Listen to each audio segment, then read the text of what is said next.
早晨，夠鐘啦。咁我哋 Good morning, members. We have formed a quorum. Let's start our meeting.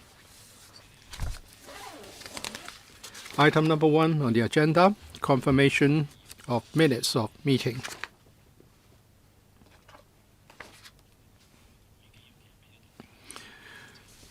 The minutes have been sent to members. If there's no proposed amendment, I'll confirm the minutes now. Item number 2, information papers issued since the last regular meeting on the 15th of October. There are 6 papers issued to members by the Secretariat for your information. And Mr. Jeremy Tam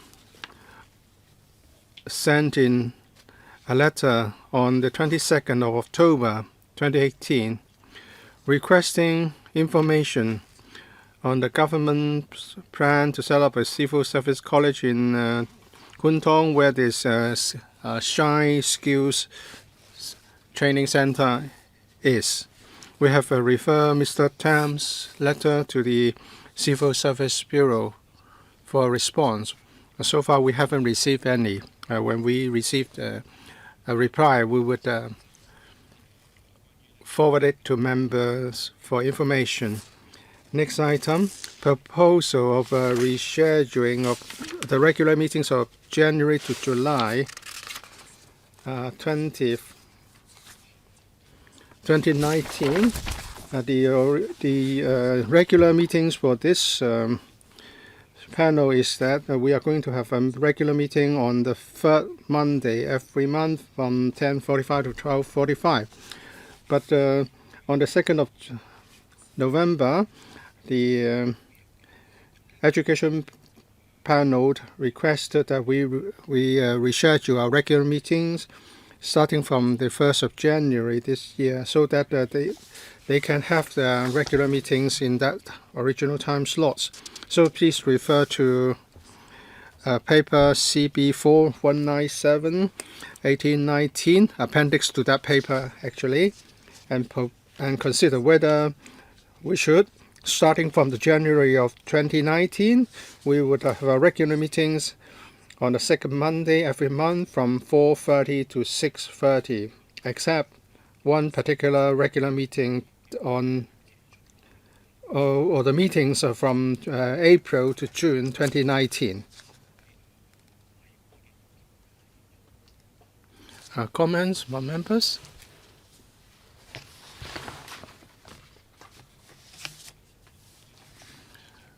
Deputy Chairman? Chairman? It's usually the afternoon, not the morning of the second Monday of the month. Yes, from 4:30 p.m. to 6:30 p.m. Mr. Kwok,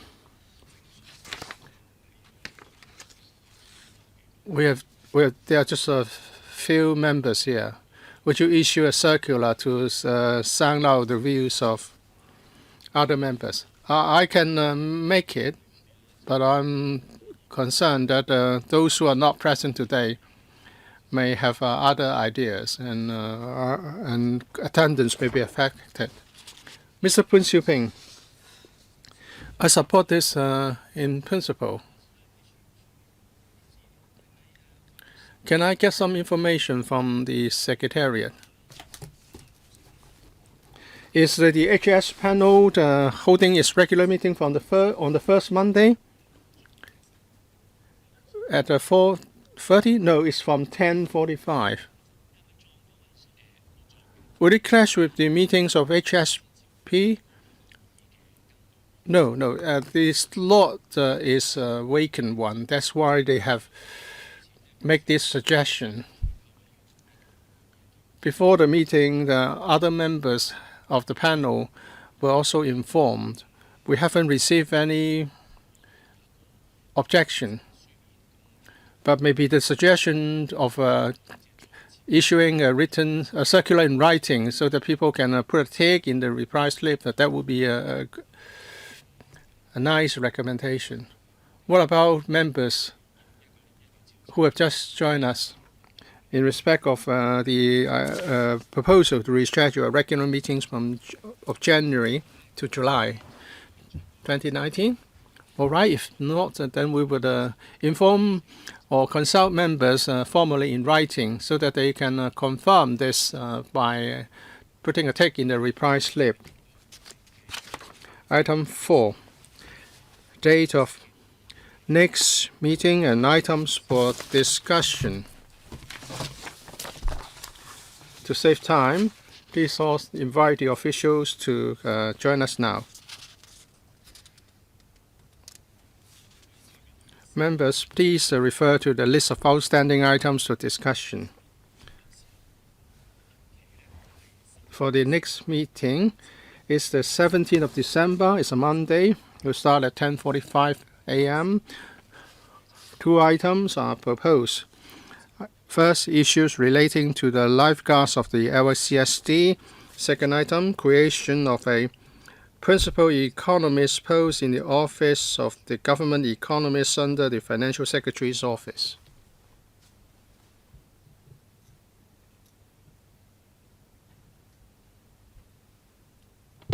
係啦嚇。咁咧嗱，關於第二項咧就即係喺呢個 For the second item, that is the creation of a principal economist post in the office of the government economist under the Financial Secretary's office. On the 30th of October, we had a discussion with the Secretary for Civil Service in respect of the work for the coming year. We put a question to the administration on the reasons why this panel is to be consulted for this creation of posts.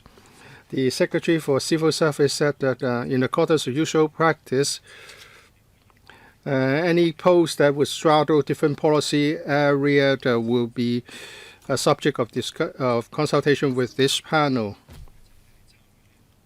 And the administration invited us to also have members of the Welfare Services panel for the discussion of this item, because the post is for the purpose of improving the economic research capacity of the office to look into population poverty alleviation, ethnic minority social welfare and retirement protection, and other areas of work.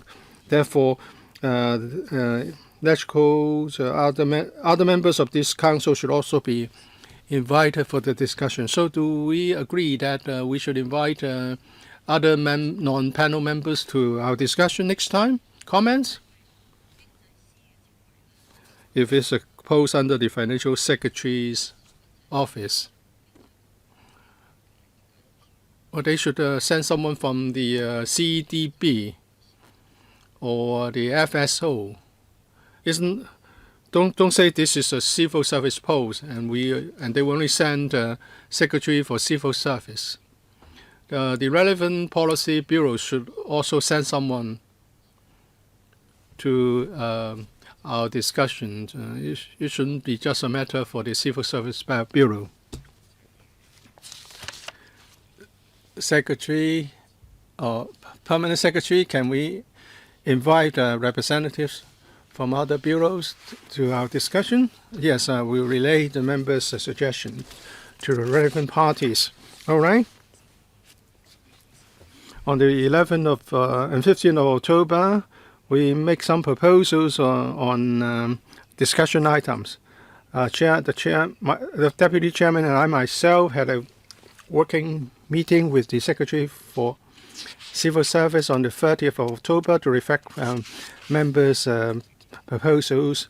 All these proposals are now set out in the list of outstanding for discussion. As for the that is item 14, meal break arrangement for the ambulanceman grade in the FSD. The administration has provided an information note to members, which has been forwarded to members on the 8th of August 2017. There's another paper, CP4 1585-1718, which was sent to members on the 28th of September 2018. If members are agreeable, this particular item will be deleted from the list of outstanding items for discussion. All right, if members don't object, that particular item will be taken out. Next item, NCSC, non-civil service contract staff. May I ask Mr. Thomas Chow to walk us through the administration's paper. Thank you, Chairman. We regularly review, actually annually, report the employment of non-civil service contract staff, NCSC. I will explain the latest situation briefly, and then I will respond to the issues previously raised by members. For the Bureau, we have issued a very clear guidelines for the employment of NCSC, and the NCSC positions should be engaged to provide service in 5 areas. For example, service which are positions which are time limited, which is seasonal or subject to market fluctuation. An example is the Working Family and Student Financial Assistance Agency, where they would need extra hands to handle the applications during the peak season. Second, post positions required to work less than the conditioned hours of civil service. 18% of the total. For example, in the EMSD, the trading fund, they have to compete with other parties in the market, so need to engage additional NCSC staff to flexibly deploy the manpower. The third category, staff required to work less than the conditioned hour of civil service, the 9% of the total accounted for this. For example, the sorting duties carried out by the post office staff.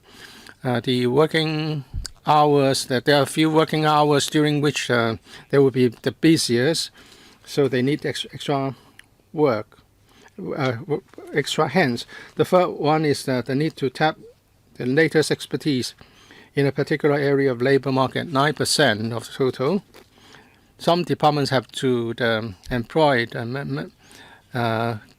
employees which have a market sense and expertise.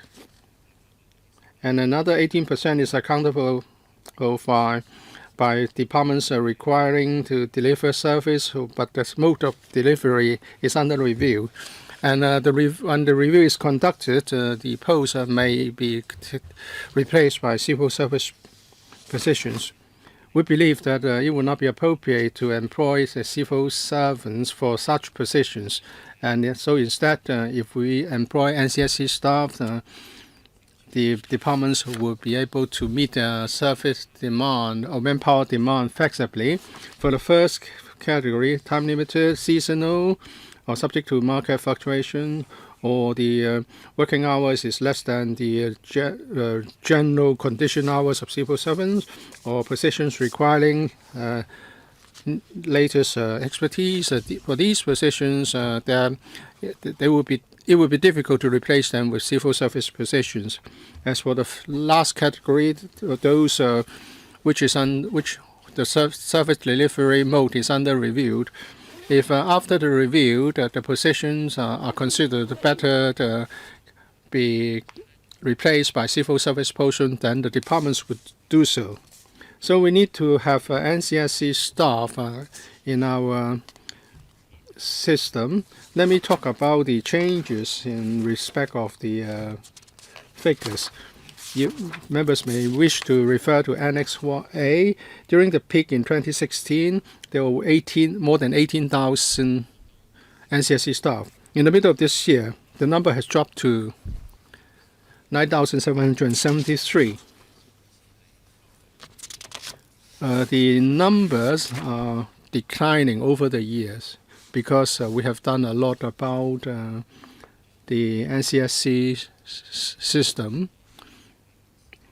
The department heads are asked that if they can confirm that the positions are needed in the long term, then they should try to secure resources for the establishment of civil service positions to take the place of NCSC positions. Some 8,280 such NCSC positions have been replaced in the aforementioned manner. members have previously referred to some matters of concern. First of all, long tenure of NCSC staff. 中嘅 As at the 30th of June 2018, we can see that statistics show that there has been continued progress. About 1/3, or 3,400, had continuous service of 5 years or more. Compared to June 2013, which is the peak, there is a reduction of 30%. Amongst these people, about 30% had not been in the same position. In other words, they had been employed in different NCSC positions. Therefore, it is not that a big batch of NCNC staff occupied the same positions for a long time.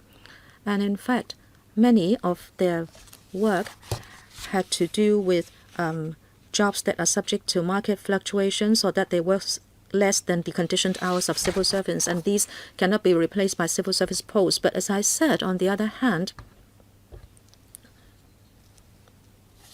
if some positions surface the delivery mode which is under review or is likely to be changed, and if it is after review that the position should be replaced by civil service posts, then the relevant departments would seek to replace those with civil service posts. We have been monitoring the situation. The SCS holds meetings regularly with HODs, and if departments engage relatively more NCSC staff, or they employ them for a relatively long time, there will be lengthy discussion with these departments, so that at the appropriate time, if it is confirmed that the service is needed on a long-term basis, these should be taken up by civil service posts, and therefore you can see that there is a continuous decline in the number of NCSC staff. Members also asked about recruiting NCSC staff as civil servants. I hope members will understand and also agree that the civil service should recruit through an open, fair, and competitive process, and that we should give no priority to these NCNC staff for them to become civil servants. However, they have accumulated the work experience, and therefore if they apply for civil service jobs, they may not enjoy priority, but they will have a competitive edge. Like, for example, from 2007 to 2018 August, the average success rate for NCSC staff and other applicants were around 15% and 2% respectively. And more than 8,700 NCNC staff were recruited as civil servants during the period. And members also asked about terms and conditions of service and pay adjustment for NCSC staff. Well, in reality, HODs have to conduct periodic reviews to ensure that the employment package remains competitive with the prevailing employment market situation and enables them to recruit and retain NCSC staff. As far as we know, the rate of increase or pay adjustment for NC staff is comparable to civil service pay adjustment. Our Bureau will continue to conduct review and also monitoring with departments to see how the scheme is operating. And if it is confirmed that there is a long-term need, we will certainly replace these posts with civil service posts. I shall stop here, and I will be happy to take questions. Thank you. P.S. Members who are in the queue are 6 in number. I'll read out the names and the order, so you know when it is your turn. First, Martin Liao, Deputy Chairman; Pun Shiu Ping, Kwok Wai Kang, Charles Mok, Wong Ting Kwong, and Jonathan Ho. Deputy Chairman, how much time do we have? We'll follow the general arrangement. 5 minutes for the first round, including a reply. Through you, I have 3 questions, Chairman. Number 1. There are 4 types of NCSC staff. One, as the PS mentioned,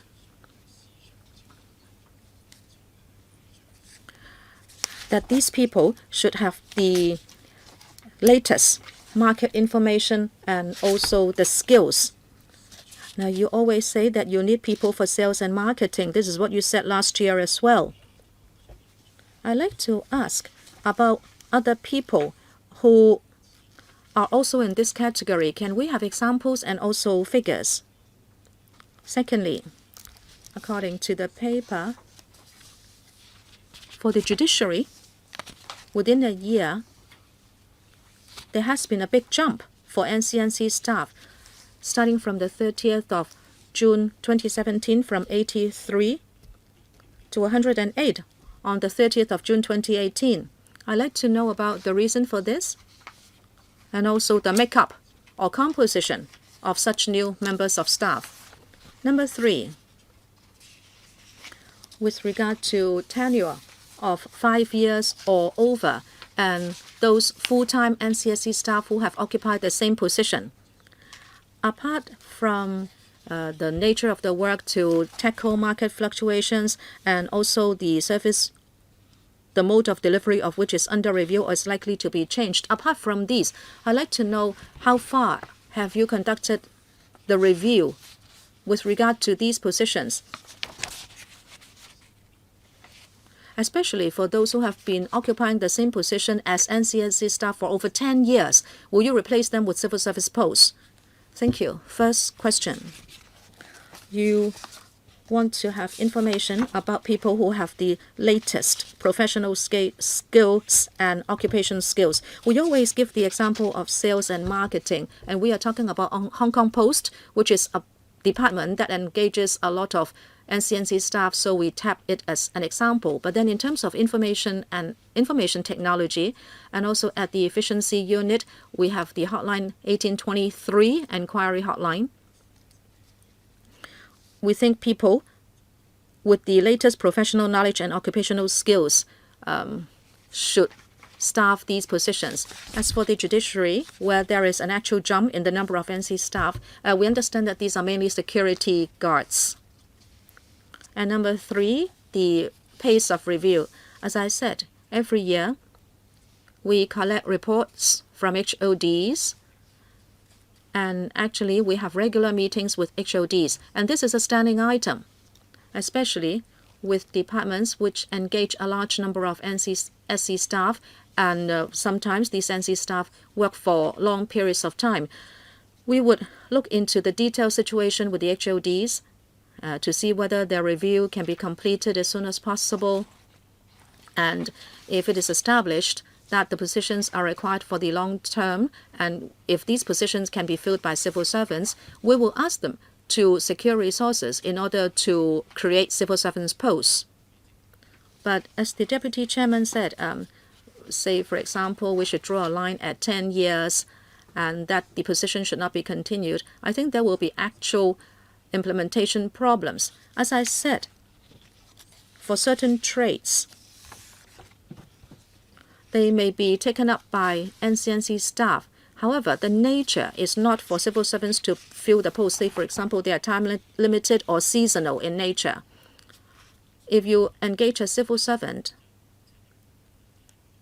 I cannot deploy them to do other duties. Say, for example, at the Home Affairs Bureau, if there is the election of rural representatives, after the election, you don't need the NCSC staff anymore. And in December, the LCSD will come to talk about lifeguards. You need a large number of those during the swimming season. That is why they have engaged a large number of NCSC staff. That is only understandable. And then the inquiry hotline 1823. If we recruit civil servants, PS, can you be more precise? You should review NCNC staff who have been in the position for a long time. I understand the review has been done for some time. I want to know the progress and when will you complete the review. In simple terms, the review is actually done on a continuous basis. There will be no line drawn to the completion of the review because departmental work changes from time to time and they face different needs to meet their service requirements. And that is why we require them to complete the review, and when they can do so, and if they can confirm that they need civil servants posts, then we will ask them to create those posts. Mr. Poon Xiuping. Thank you, Chairman. We have followed up on this issue for many years. As the PS said, at the peak we had 18,000, and now we have over 9,700. Well, there is a big improvement. I'd like to follow up on a few issues. Number one, the PS mentioned from 2017 to 2018, the biggest departments are LCSD, Department of Health, and AFCD. But then they have also engaged fewer NCNC staff. However, other departments have engaged more. If I may refer to Annex C. As was said, there are a few categories of NCSC staff. Some have to meet time-limited and seasonal work. 4,500 odd people. I'd like to ask, will they work overtime and do they receive overtime pay? Number two, for those who have worked for over 5 years, from 3 to 5 years, 1,229. And for those who are over 5 years in service, 3,400, meaning altogether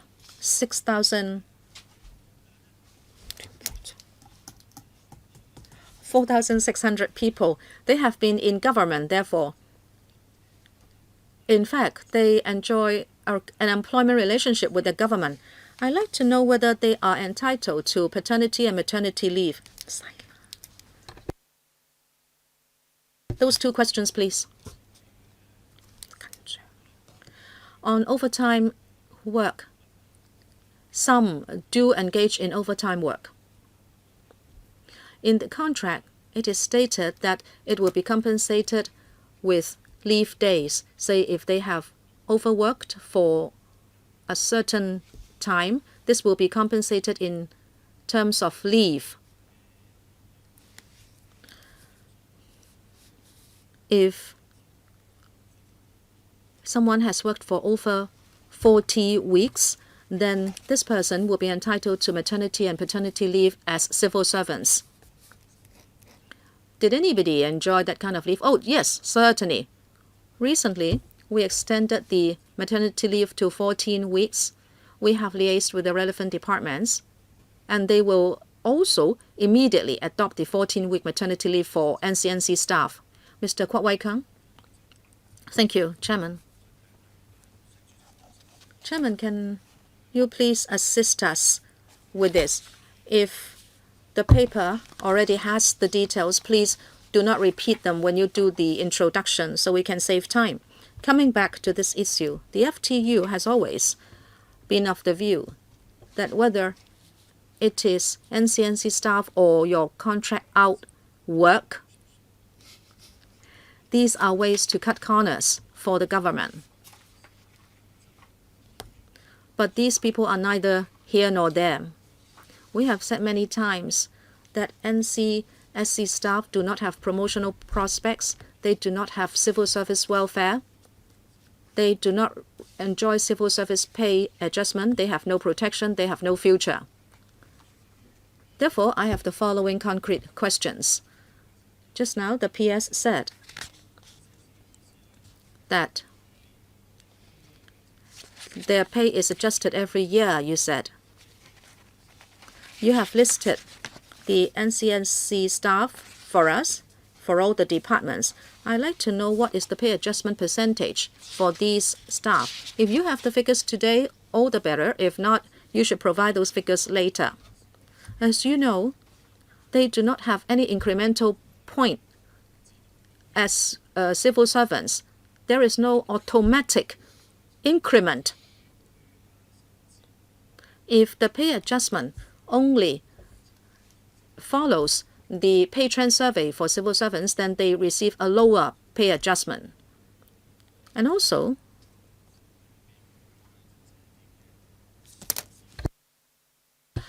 would you not give the pay adjustment without discounting the incremental points for civil servants?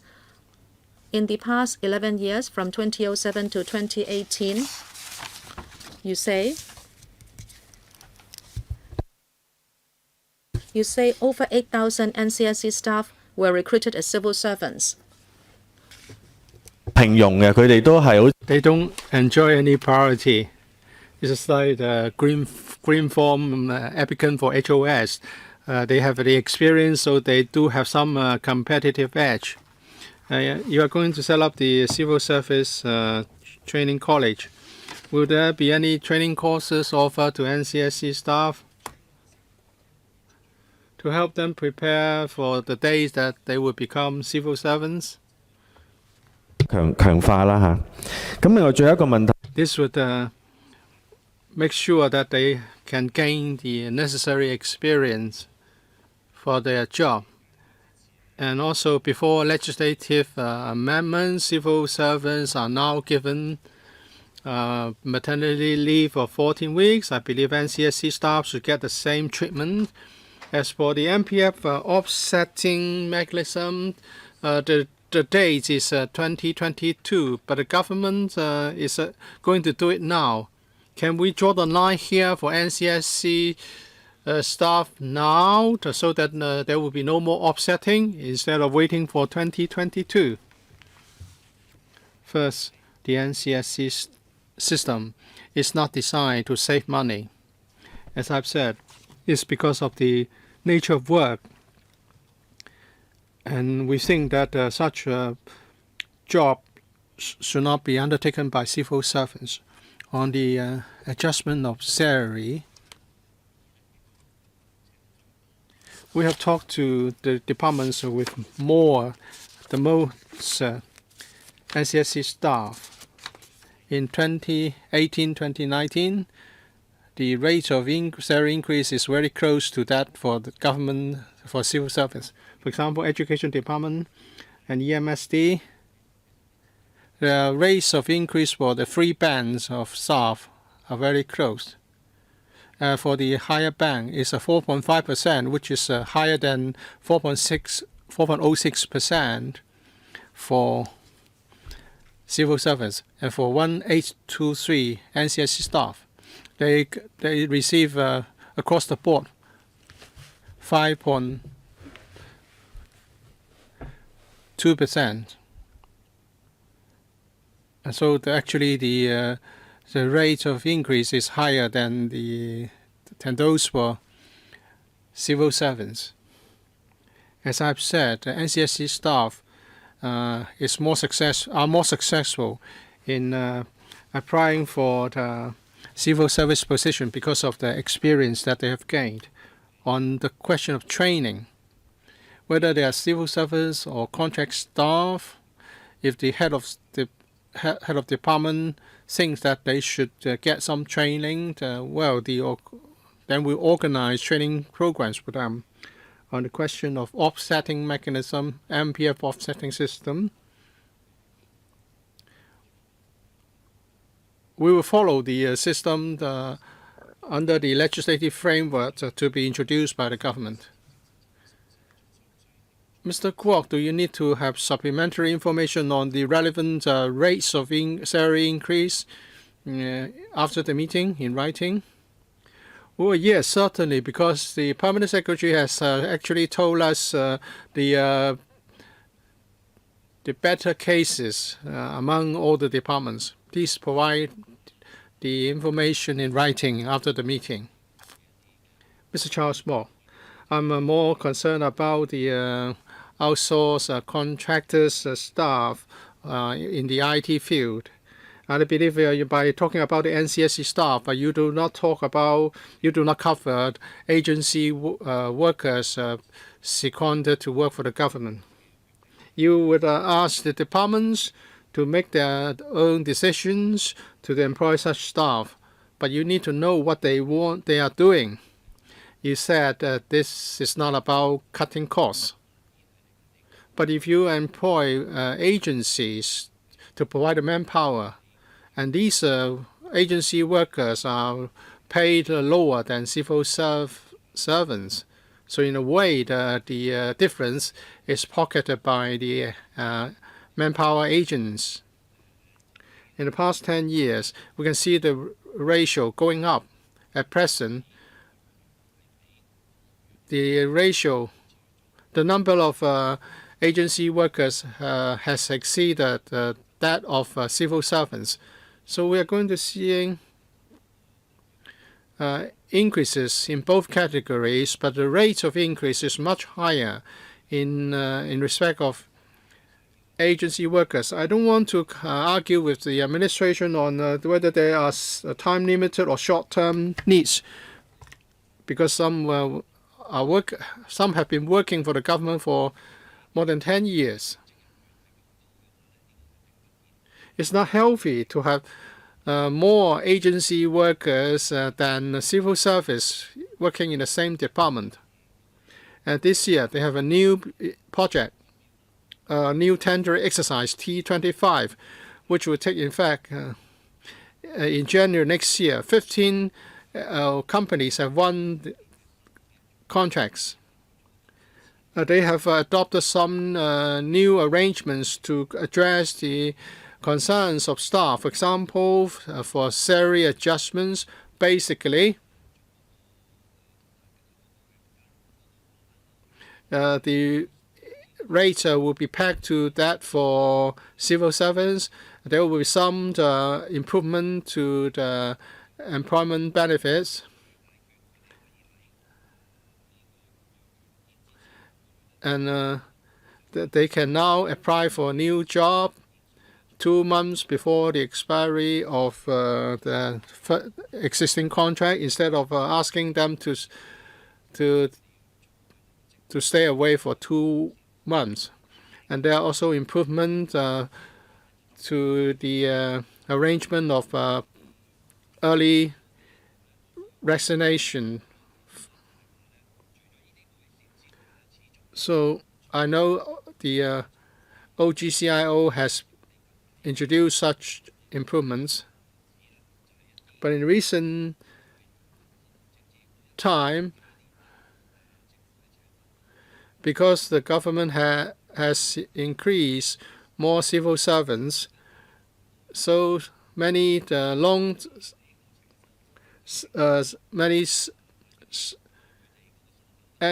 agencies staff who have been working for a long time are replaced.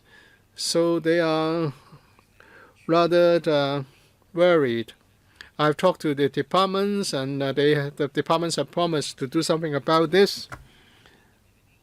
You should certainly monitor the work of the department, because the decisions are not made by the OGCIO. The departments employing these staff will have to make individual decisions.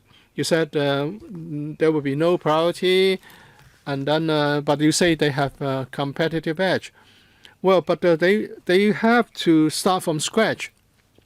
If they have worked as agency staff for 10 years, and they may have to start from the entry rank if they apply for civil service positions, and they may not even be competitive, because they are some years older than new entrants.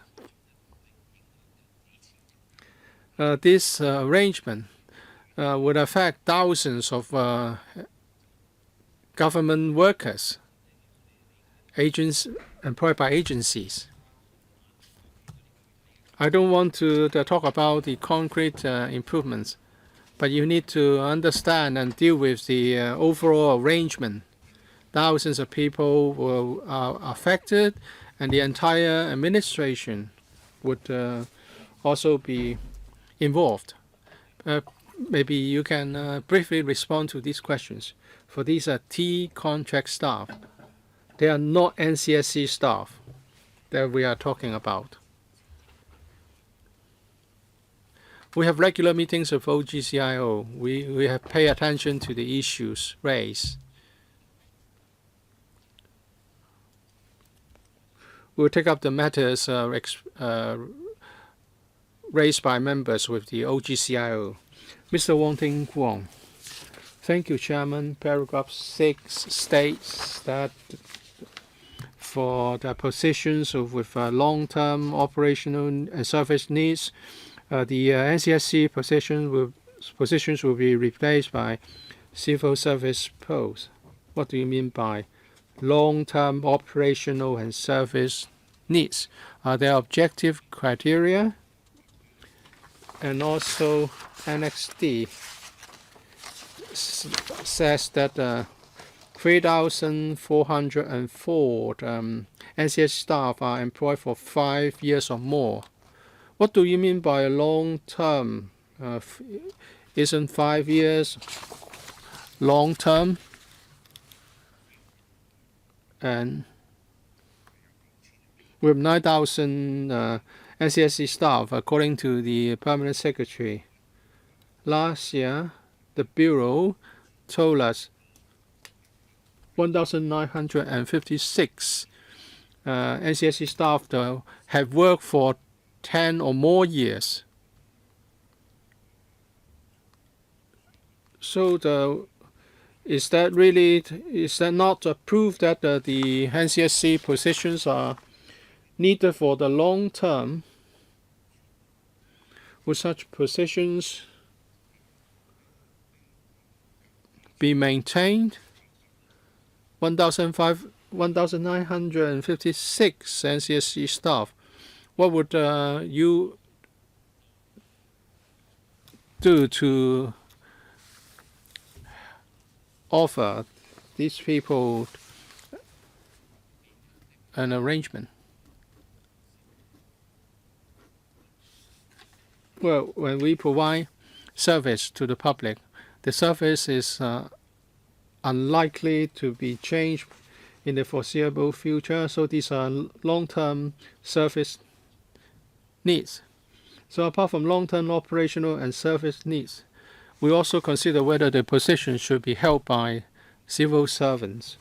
I have mentioned some jobs whose nature of work is either time-limited, seasonal, or subject to market fluctuations, or the working hours is less than the conditional or civil service. For example, for a few hours in a day, we need additional manpower to sort mail or to do some loading and unloading. And then there's another category whereby we need to tap the latest expertise in some area of the labor market. So the nature of work is such that we should not employ civil service, and therefore the NCSC staff employed might have worked for a longer period than others, maybe for more than 5 years. So the fact that the NCSC positions are there for 5 or more years is proof that they will be needed to be filled by. They will be needed for the longer term and should be civil servants. Permanent Secretary. The NCSC positions and the duties that they discharge are needed.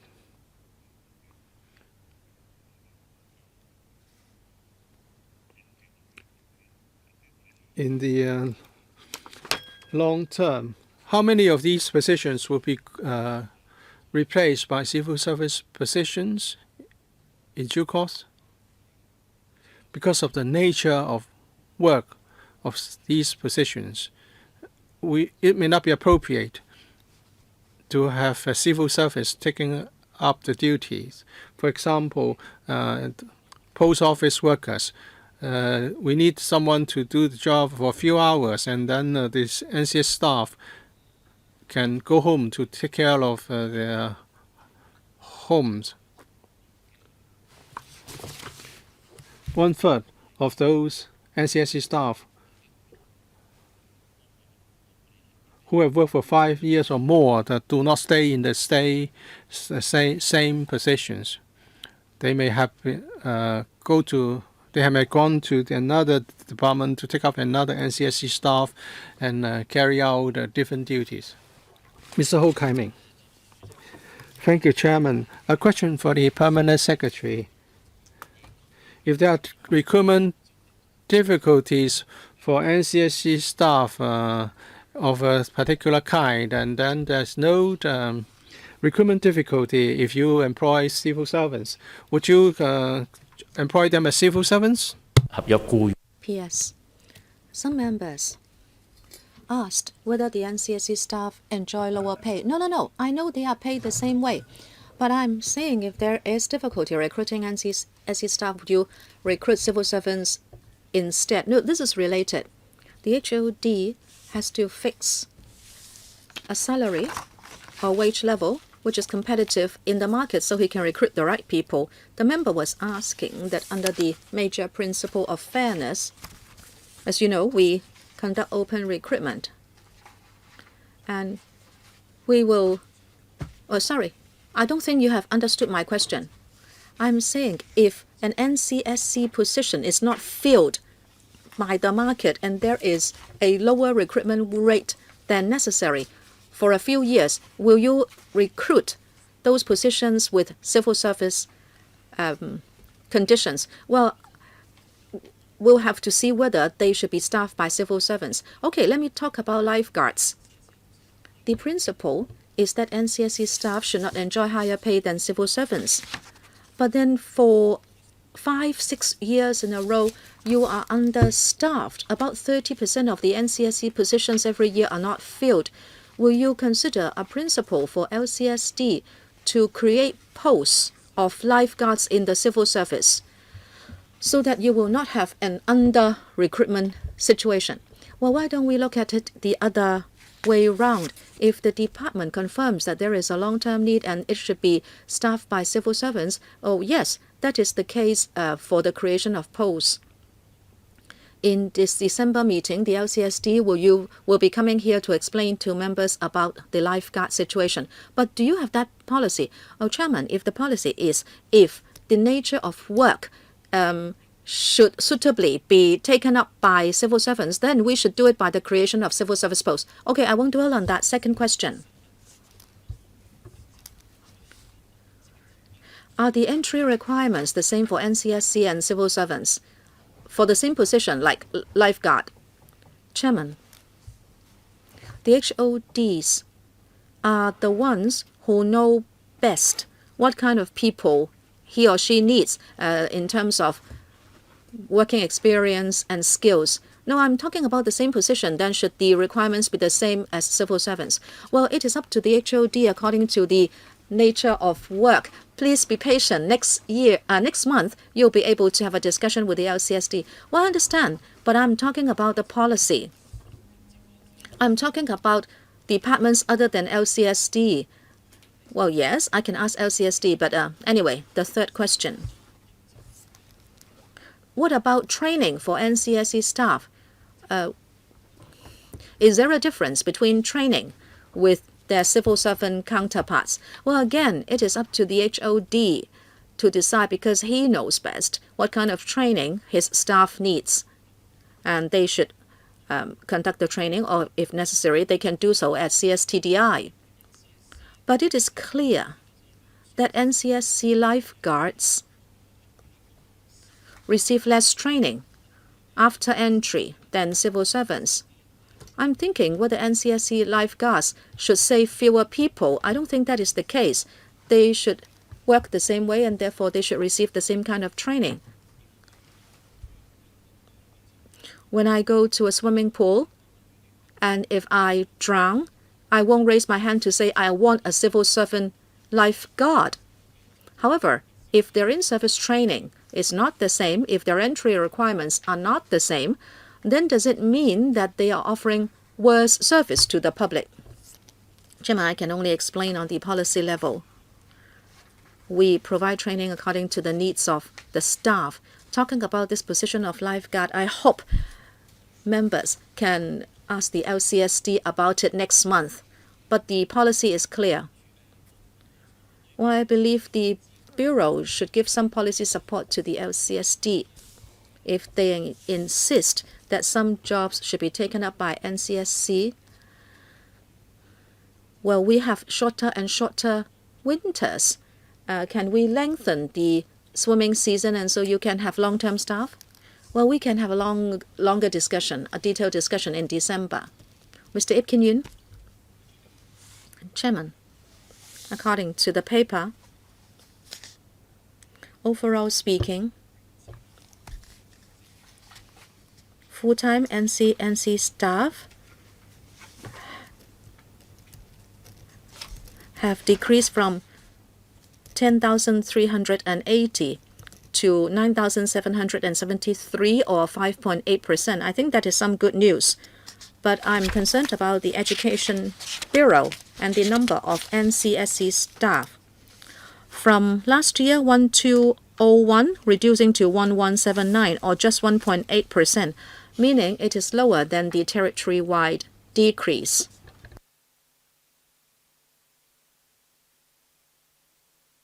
And if we look at the actual figures, compared to 1157 in 2016, this year's number is higher. And if you look at the other departments, if you look at the 3 departments with over 1,000 NCNC staff, Education Bureau is one of those. Well, I can understand that for other departments, but I asked this question many times here. Why does the Education Bureau need to recruit so many full-time NCNC staff? Amongst those 5 conditions, is the work seasonal? Is the work so structured that the NCSC staff work less hours than the conditioned hours? I still don't understand. Well, I know that the Education Bureau provides time-limited subsidies or allowances, but still you have to recruit NCSC staff according to those 5 conditions. You should not go for NCSC staff just because you have the subsidy. If that's the case, that would form the 6th condition. I really want the Bureau to explain which of these conditions apply. And I also mentioned before that actually the best way to write this paper is also to assign the number of NCSC staff in each department to the different conditions for recruiting NCSC staff. For the Education Bureau, I hope you can provide more detailed figures as to which category do these NCSC staff belong to. Are they teachers or do they work other jobs? If you have the figures here, all the better, but I still need a paper. And then about these different categories of NCSC staff, if we know that, we'll be able to monitor the situation better. Please respond if you have the figures. P.S.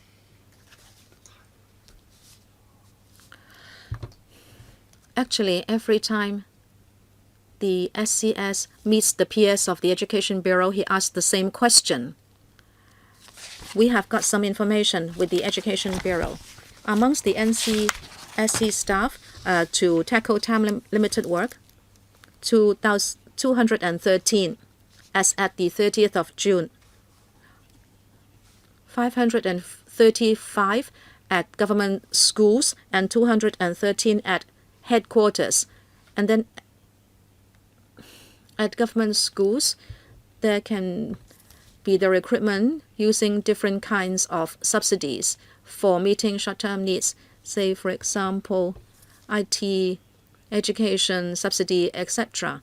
As for the mode of delivery, which is under review, this mainly happens with government schools where there are 400 odd, because they can use the flexible fund arrangement to engage clerks or workers to support their daily operation. As for latest expertise, over 10 at headquarters to help dyslexia students. They are teachers providing teaching assistance. As for the detailed breakdown, well, Perhaps I should give a written reply to Mr. Ip after the meeting. Yes, please. I think those figures would be very useful. I wait for that reply. I hope it will come soon. Well, I think the situation you painted warrants concern. Say some are engaged under the flexible fund use arrangement, and you are talking about helpers in the school, and they are NCSC. Well, I don't know where these helpers, general helpers, are under the 5 categories. Is it because of a resource problem so that long-term staff are recruited as NCSC staff? That is a problem. I believe a similar situation has happened with other services you mentioned. I believe some of them are teachers. I think we should take a detailed look at this. If you are constrained by resources, then none of those would comply with the 5 different categories listed in the paper. I hope you can talk to the Education Bureau about this. P.S. After the meeting, you should provide 2 types of information required by 2 members. If there are no other questions for the first and second rounds, we can wrap up the discussion of this item. We can go to item 6, commendation schemes for civil servants. P.S. Again, can you walk us through the government paper? If members would like to ask questions, please raise your hands. Thank you, Chairman. We have a few commendation schemes for civil servants. The aim is to incentivize civil servants to provide quality public service and sustain their exemplary performance. The paper mentions 5 schemes, and I would go through them briefly. The first one, Civil Service Outstanding Service Award Scheme.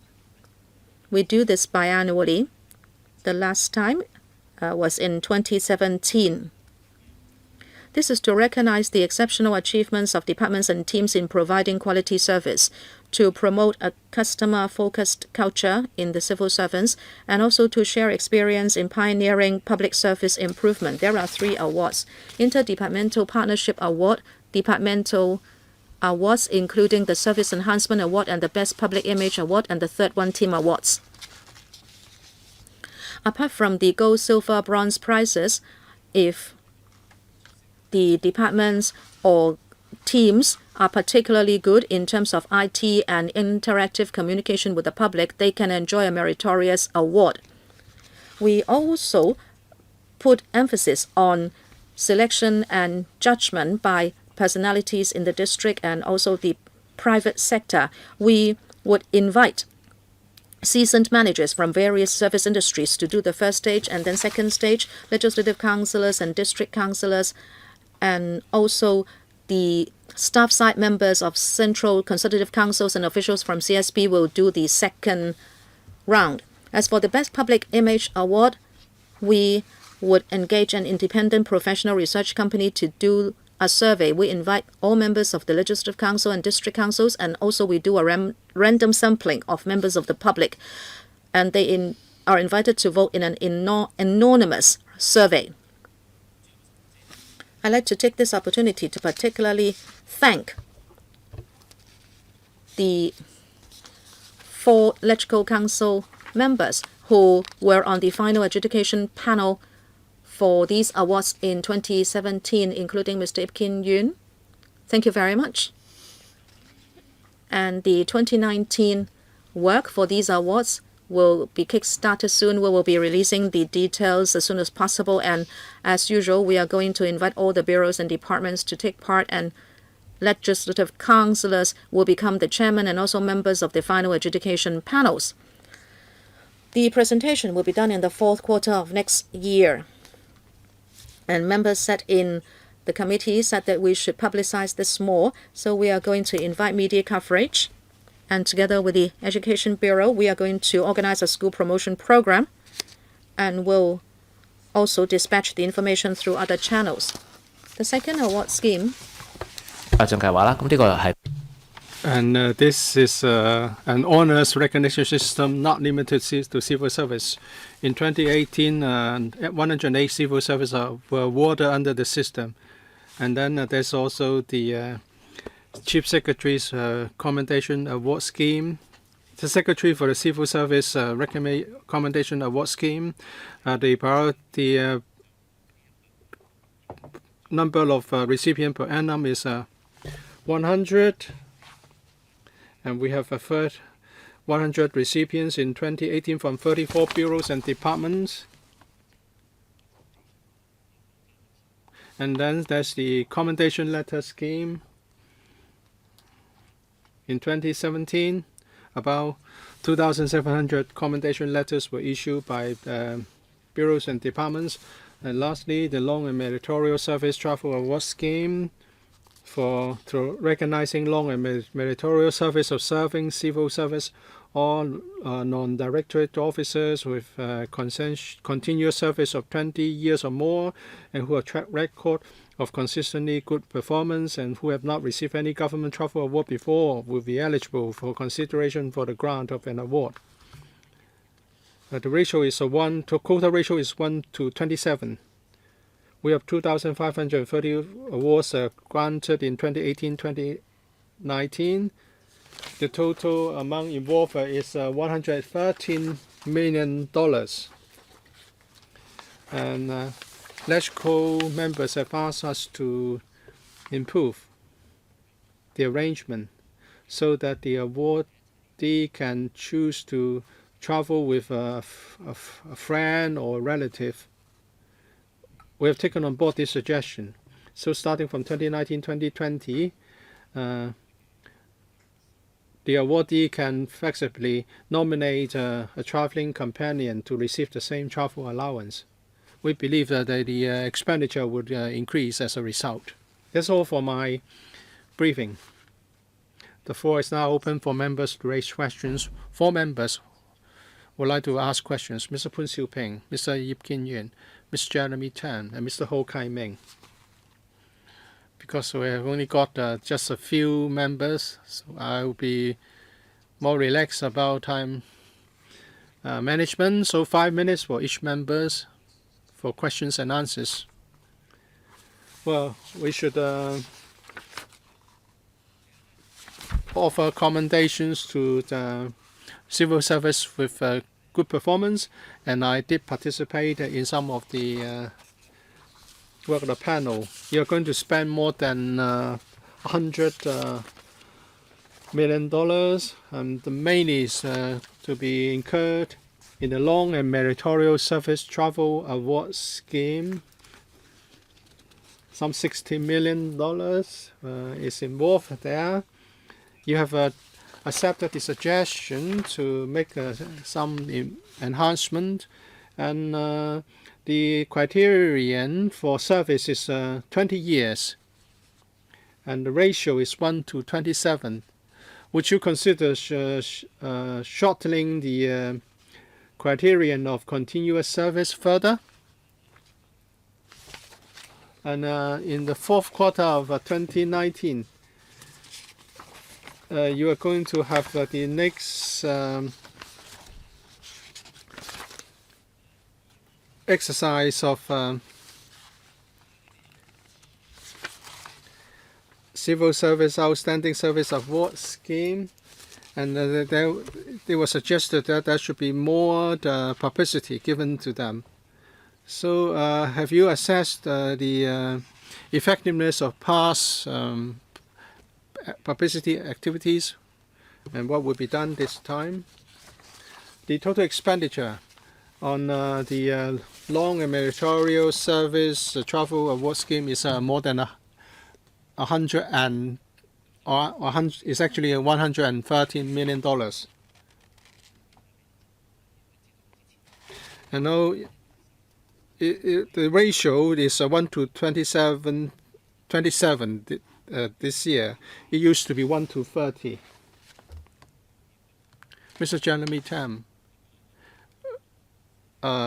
make this suggestion that the awardee should be allowed to nominate a traveling companion to get the allowance. We believe that this would incur a bigger expenditure because some 80% of awardees in the past traveled on his or her own. And for the adjudications and the public survey under the Civil Service Outstanding Service Award, we are going to spend 3.9 million, and there's another 1.6 million for the presentation ceremony and publicity. The API has been aired. For example, inside the lift, we have a panel with a monitor panel, and the API is broadcast there. For the you said the allowance is 24,000 per person. So if you multiply that by the number of awardees, it's just $60 million. Or in the past, 85% of them travel with a companion. So the expenditure has increased. For the 2018-19, the allowance has increased to 24,320. We need to multiply that by 2. It's double the allowance because there's a companion. Chairman, I was involved in the final adjudication of the awards. This Civil Service Outstanding Service Award Scheme. It left me with a deeper understanding of the work of civil service. Many civil servants are very conscientious. The public may think that the civil servants are working by the book. They are seldom innovative, and they may not have a lot of teamwork. But having been involved in the adjudication and the participating departments have presented quite a big number of civil servants to be considered. And we know that the civil servants have been working very hard to fight for adoption of new technology and to improve service quality. And that has left a very deep impression with me. Last year, we raised this question about enhancing the publicity. Why is this necessary?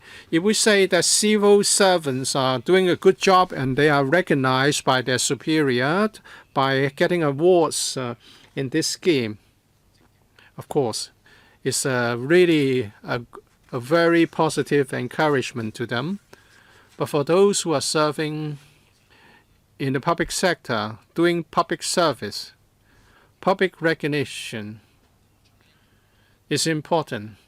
And how can the public show their appreciation? First of all, they must know that a good job has been done.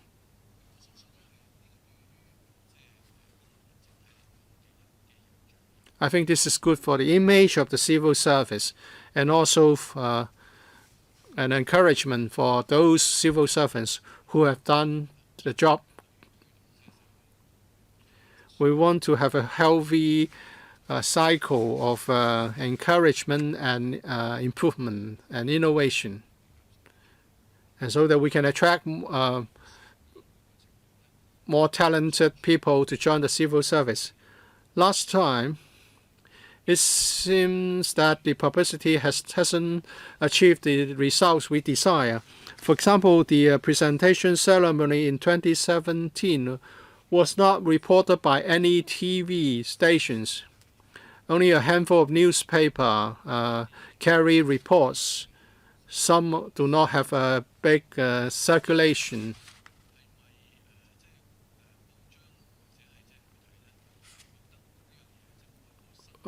Is it because the media didn't think that is a good news story? But I would say that some of the presentations were very interesting. Some of the accomplishments were even recognized internationally and had won awards. Last year, you put out some advertisement that should continue, but we should try to get some coverage by the media, by the TV stations. I believe that would achieve much better results. And the PTU has recently organized a Good Teacher Prize presentation ceremony. We have give some publicity to the achievements of the awardee teachers. So I hope more publicity can be done for this civil service commendation scheme. And a better result can be achieved next time. I thank the member for the encouragement and the suggestion. We would work hard on the publicity side. We encourage the news organizations to report the ceremony. And there's going to be a RTHK program dedicated to the activity. And we also want to make use of mobile media. And in one particular channel, there are also reports on the activity. Last time we talked about preparing some leaflets. So apart from giving the trophy or the plaque to the awardee, maybe we can also print a leaflet detailing the achievements of the awardee so that it can be given to the awardee for future perusal. When you talk about mobile media, what are you talking about? Well, when we're talking about the channel that most people would visit, the channel that most people would visit for video presentations. Yes, last time I said the award. Well, you should not limit the companion to the spouse because you require 20 years of service. Some of these civil servants may have lost their spouse, some may have divorced, and some may have same-sex companion. So I'm glad that you have agreed to change the rule.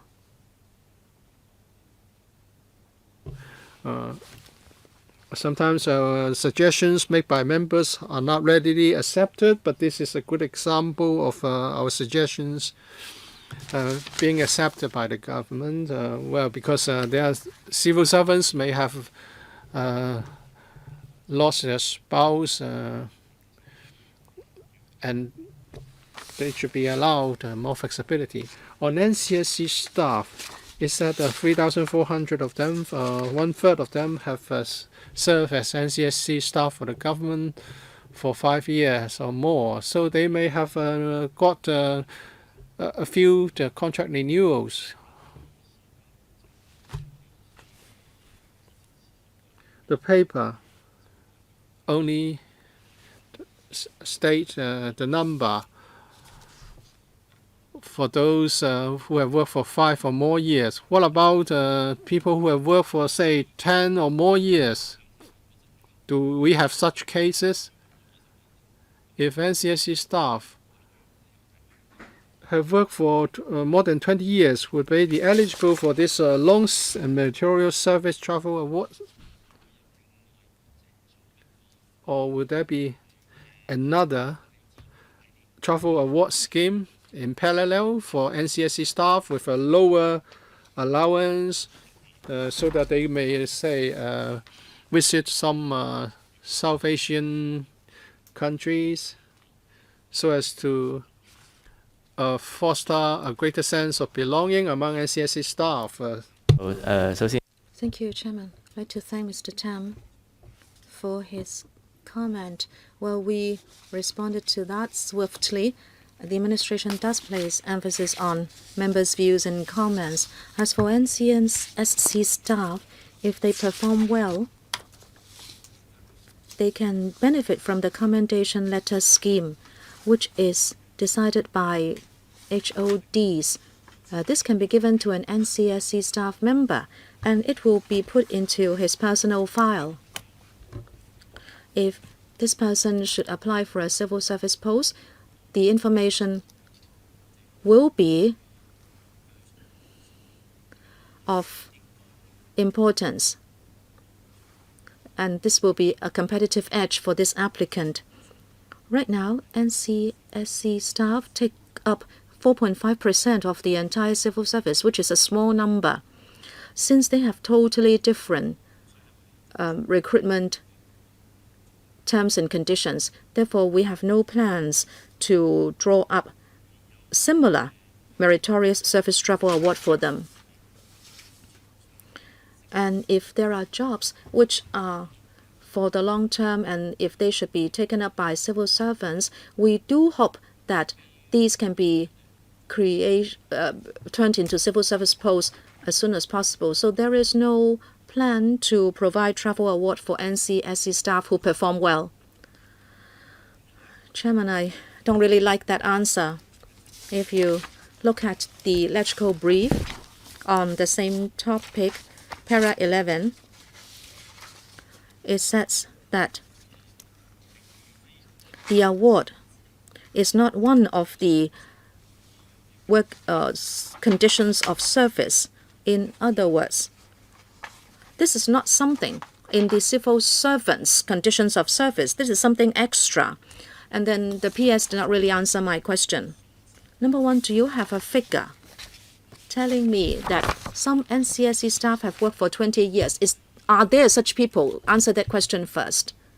Now, of course, I know that NCSC staff and civil servants are different, but this is an award scheme. It is not one of the conditions of service as stated in the electrical background paper. Can you answer those two questions directly? Chairman,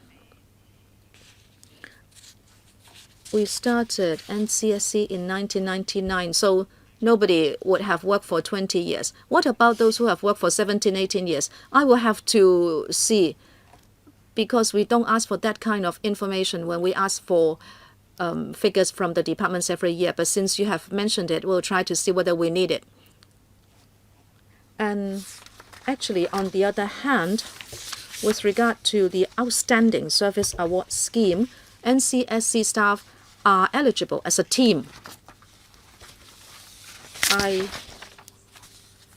was talking about supermarket coupons and gift coupons, if this will be shared among the team members. No, I'm talking about the travel award. So you don't have a plan to extend that. We have heard you.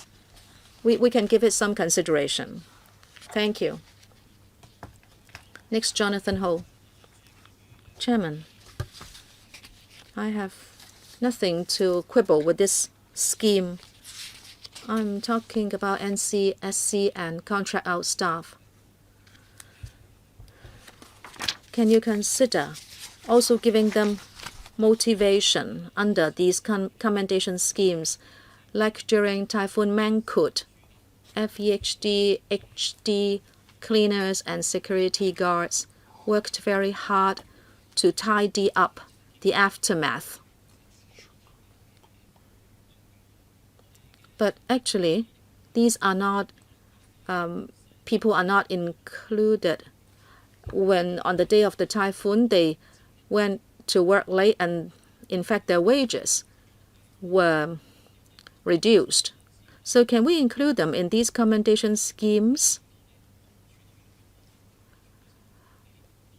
Very often, even management work is contracted out, say at the housing department. I believe the FEHD might be the department that engages the most NCSC staff as frontline staff.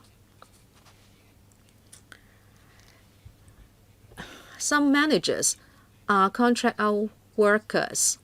They are not directly recruited by government, but why don't you also show them that you remember them and want to motivate them?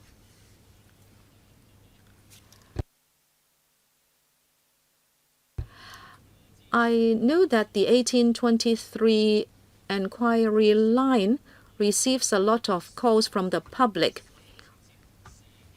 Why don't we give some small gifts to the staff working at the 1823 enquiry line if they are commended by members of the public? I understand even a chopstick and spoon set would be a token of thanks. This is human nature.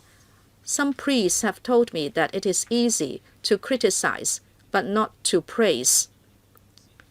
I'd like to know whether you can do this in order to boost civil service morale. And I'm talking about allowing the public to really show their appreciation to civil servants who perform well.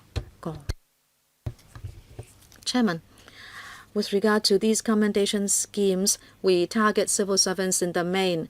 But as I said, the Outstanding Service Award is such that if there are NCSC staff, they can certainly also receive the recognition. As for commendation letters, it is for the individual departments to decide. Well, since this has been raised by Mr. Ho, perhaps I can talk to departments who contract out service or engage a lot of NCSC staff, and we can relate your view that even contract out staff should be appreciated. With regard to the 1823 enquiry hotline and whether members of the public should show their recognition to the frontline staff. Actually, under the Outstanding Award scheme, we also have the Best Public Image Award. As you know, we invite a consultancy to do a territory-wide telephone survey, and if they vote on for a certain department, the department may win the award. That's it. No, P.S. In the districts, I think we have a different kind of understanding. We want to mobilize the public to show appreciation to civil servants who perform well. Now, of course, if they don't do well, we hope they will improve. But then I'm talking about human nature. Say if the Environment Bureau is giving out these utensil sets, why don't you also make use of that as a small gift so it can be given to 1823 frontline staff who are appreciated from the public or by the public? Maybe you can use a QR code for the collection of such gifts. I think Hong Kong is the capital of complaints already. The CSB is the personnel department of the administration. I hope you can think about mobilizing your clients who are members of the public to be more positive. I hope you can think about the details. You have heard Mr. Ho, Mr. James To. Chairman, I think I have the same views as my colleagues. Indeed, we have contracted out a lot of public duties.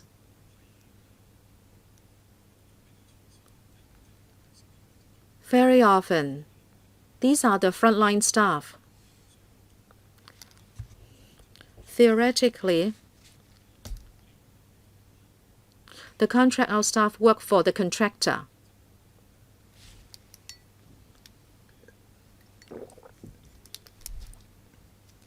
But the individual contract worker might have worked for many years and has discharged a lot of public responsibilities. I would say you should reward them directly, because you know he has worked for a number of years. I think the civil servants will not be jealous because they know what the contract out staff have done as their subordinates. And the department might have achieved very good results. Okay, you may not want to do it directly, but you can still do it indirectly. Your long-term contractors should be reminded that their staff have carried out public duties for a long time, and the contractors should give them some award, and these awards should be somehow pegged to the government commendation schemes. See if they should identify a good performing worker. Maybe you can top up the award. But at least, since you represent the public, you should try to show the recognition on behalf of the public. I think that is something you should consider. I know you have only thought about your own staff, but there are these contract out staff who have worked for a long time. Maybe the public are in touch with them more than with civil servants. Very often they are not law enforcers. They just provide service. If they can be identified for an award, I believe it will make them feel better. They are not your direct staff, but I think society should recognize these people who are related to government, which should do something to make them feel good. P.S. I'll talk to the relevant policy bureaus and departments about this. Next, Elizabeth Quat. Thank you, Chairman. It is good to give carrots, and awards are good, but to motivate civil servants, you should show them you care. Leave taking is important. On the 7th of November, at the Council, I asked a written question on the 6-day working week for LCSD staff, and that the leave is deducted. It is said that the computer system cannot tackle these deduction of leave revision system. But then you say you don't have money to use a new system. And then on the 13th of November, during an ITB panel meeting, I asked the OGCIO whether indeed the system cannot be revised. Is it a systemic system only? And if that's the case, it is not fair to the staff. And they say that the system was the responsibility of the CSB, and they would have to ask you what can be done. So here, I'd like to ask you about this electronic leave-taking system. Who manages it? If staff are telling us that this is unfair because the system cannot tackle their leave-taking, now who should take the responsibility to adjust the system so all civil servants can take their leave as they should? P.S. The leave deduction arrangement is not premised on the electronic system. It is up to the department to see whether they can do so according to the manpower level. If that is in the affirmative, then secondly, we can do the technical part. I know that the police is the pioneer and it used some time to adjust the leave-taking system. So, Ms. Quart, first of all, the department has to decide whether it works, and then the next step is the technical adjustment of the computer system. 路都係鼓勵 We have been encouraging departments to follow the example of the police. Some pilots are going on. If the pilots are successful, and if more people can be subject to the new leave-taking arrangements, then they will make the necessary adjustment to the computer system. The technicality should not stand in the way if the arrangement is feasible. We have asked a number of departments and we have got no answers. We are moving in circles. They cannot switch to a 5-day week because of the nature of work. But the staff would like to have 5 days deducted for a week of leave, even though they have to work for 6 days. In the reply, the department said it's because of the computer system. It didn't say that it's because of manpower problems. If it's a problem with the computer, which department is responsible for that? And now you have been passing the bug around. They say it's the computer system. I asked the OGCIO. The OGCIO said it's the job of the CSP. And now CSP says it's the problem of LCSD. 咧，或者會後我同阿居員攞啲資料會同 Try to get some information out of the meeting from the department so that we can take the following follow-up action. First of all, we have to ascertain that the new arrangement is feasible or not. And then the computer system is just a technical issue. But the LCSD doesn't say that it's not feasible. It talks about computer system. So who should be responsible for the setting of the computer system? I know each department has got its own computer system for leave taking. We are responsible for the policies. Let's take the example of the police. The police is responsible for their own computers. So it can be done if it's feasible. Well, technically, we can resolve the computer issue. I'll try to talk to the director of LCS. It seems that we're moving in circles. Can you talk to the LCSD and give us a written reply on what you would do to follow up? Certainly, yes. Thank you.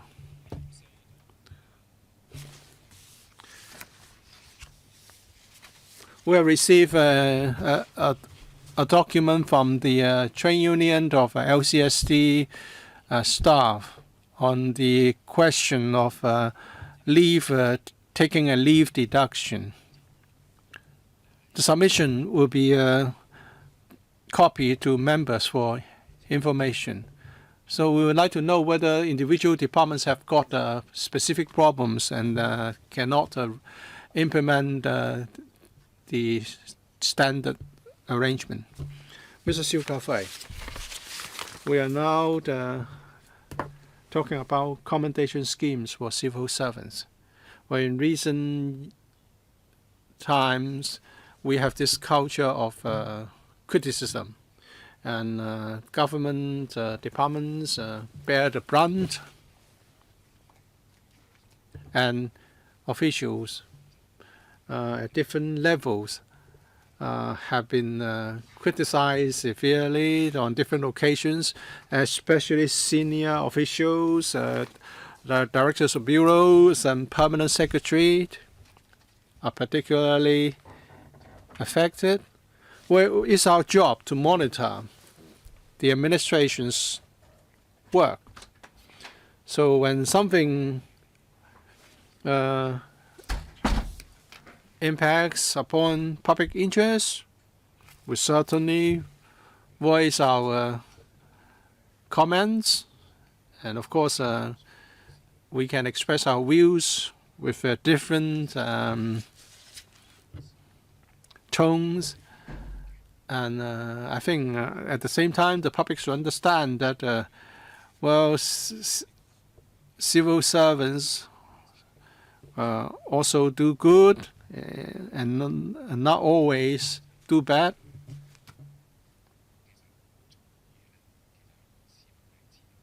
The public knows that civil service do provide good work.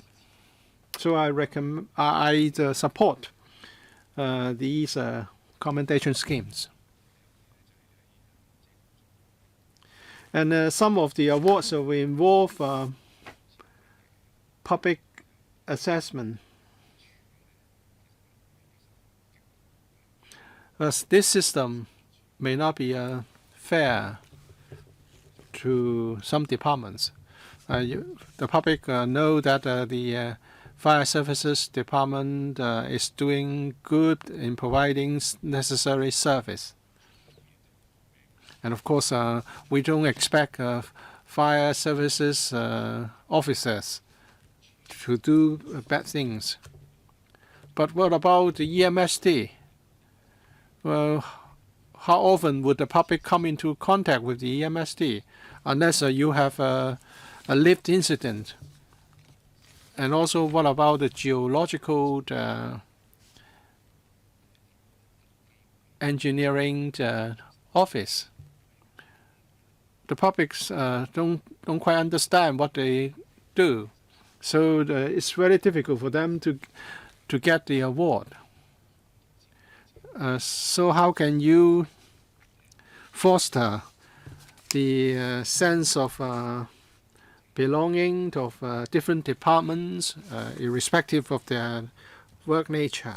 I don't know whether you can give them more or other awards. For example, during the typhoon, EMSD deployed 480 officers in different locations. We survived without much damage the typhoon, partly because these officers did their job well. So we would like to show our recognition, appreciation of the majority of civil servants who are serving the public well.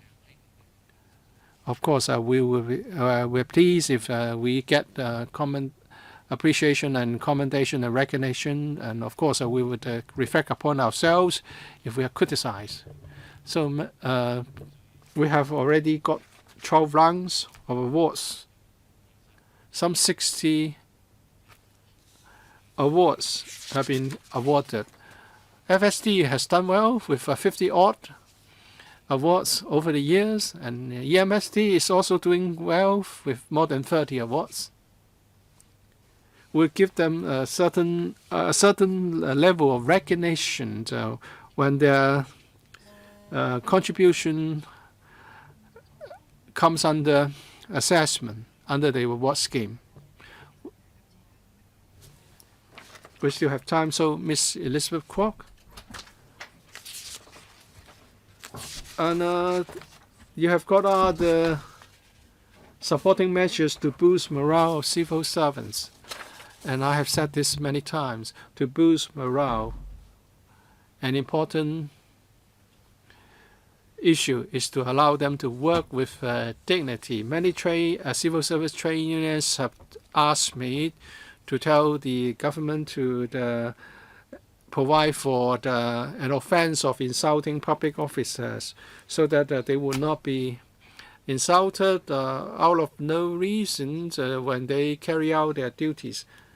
Different directors of bureau have indicated that they would look into this, and I would follow up this issue every time I have a chance to speak to them. So what's the progress so far in providing for this offense?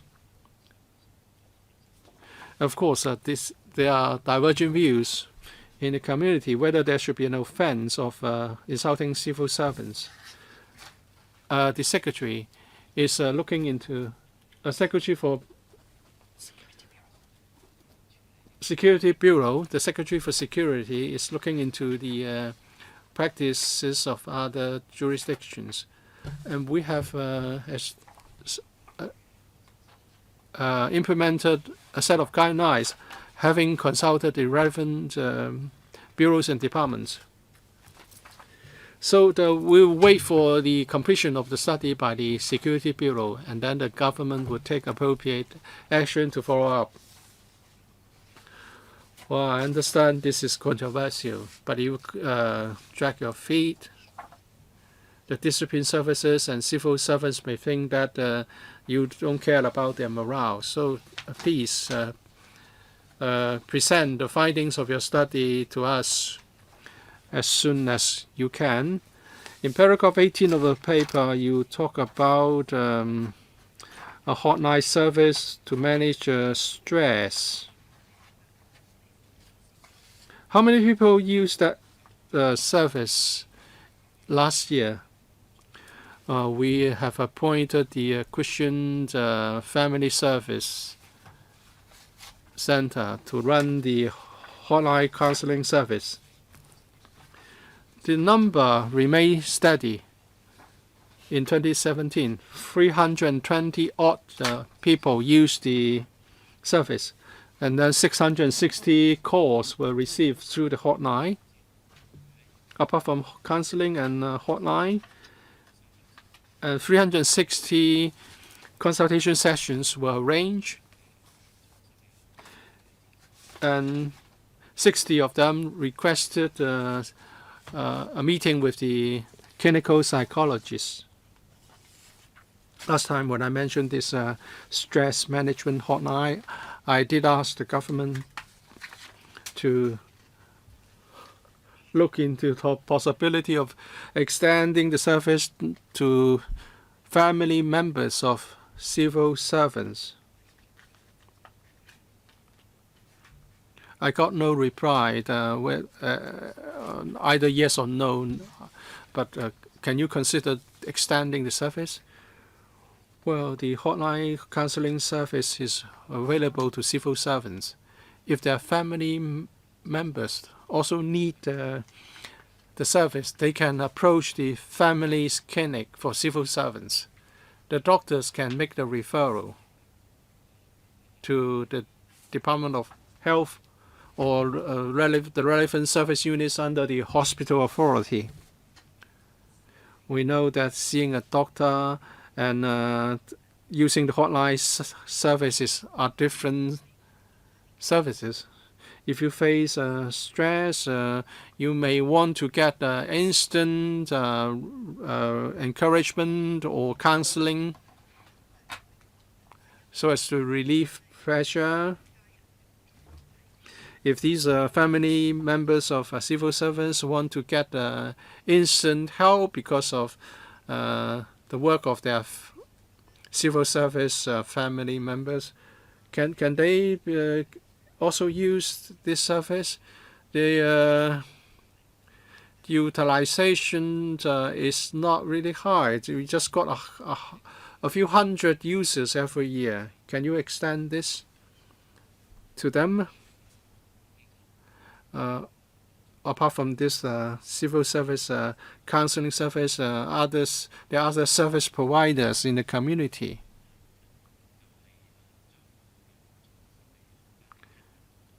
We have actually increased the number of our clinical psychologists from 1 to 3 in line with members' suggestions, and they are serving in families' clinic for civil servants. So if family members of civil servants require the service, they can approach the family's clinic. I believe this is not caring enough for as far as family members of civil servants are concerned. I hope the government can improve it. Ms. Ann Jiang, the paper mentions that for NCSC staff,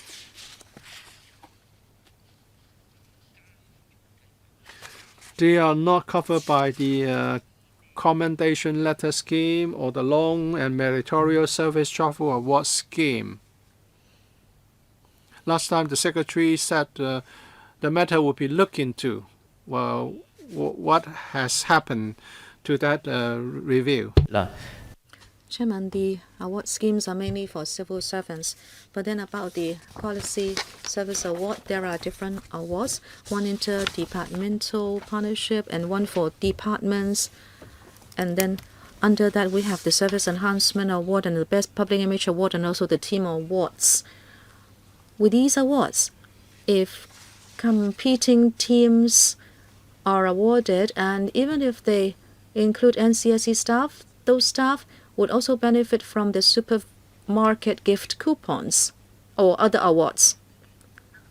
But they do not receive any personal recognition. Chairman, we are only targeting civil servants for now. I hope you will consider it. They are not directly recruited civil servants. Sorry, may I add one thing? The commendation letter scheme. NCSC staff are included if they perform well. If that's the case, well, they can benefit from departmental awards and commendation award, but why not the travel award? Well, this has to do with public money, as I said. We have been spending $113 million.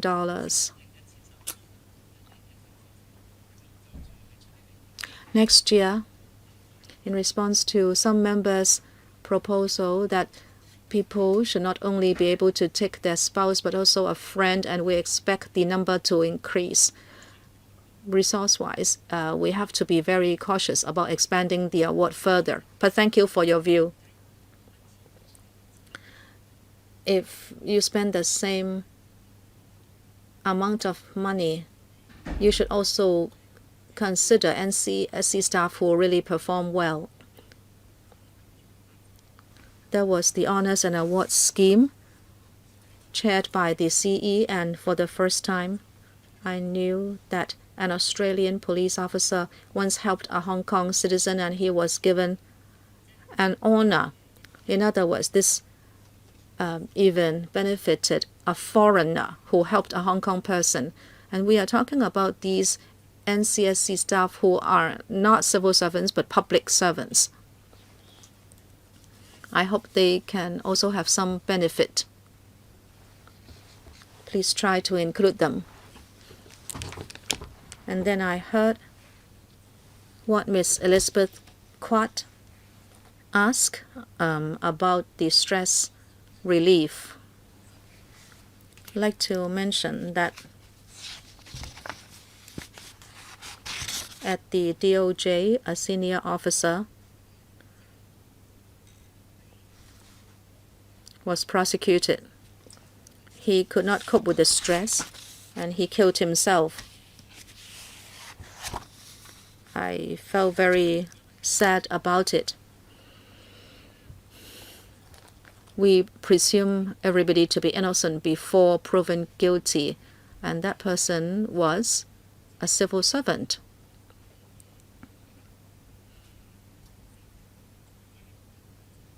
As long as people are working within the administration and if they are involved in a court case, do you have counseling for them to relieve their stress?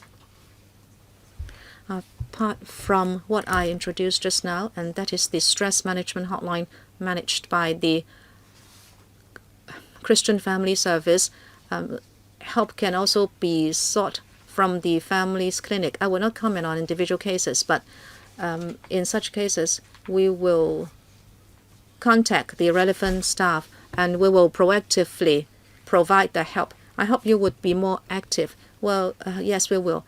I was in touch with an immigration officer whose phone was tapped. He was put on tape and he was complained as not being courteous. It was a very small matter to us, but to good performing civil servants who have never been complained against and who are dedicated to their duties, maybe there was a slip in attitude. somehow I hope you can step up your support for civil servants in stress. I will continue to pay attention, Chairman. Okay, if there are no other questions, we have completed item 6. Item 7, AOB. I have nothing under AOB. Members, anything under AOB? Yes, Ms. N. Chang. I know that at the beginning you said that our regular meeting time will be changed. No, we are still consulting members. A member said that after the meeting we should formally write to members to confirm that members agree, and only with members' agreement we will adjust the meeting time. If not, we will preserve the existing arrangement. What do you think? Are you aware of the proposed change? Well, I think it will clash with something, but I will see what members say. The clerk will be issuing a circular to you to indicate your view. We will handle it according to members' views. Thank you very much. Thank you. Meeting adjourned. Thank you very much.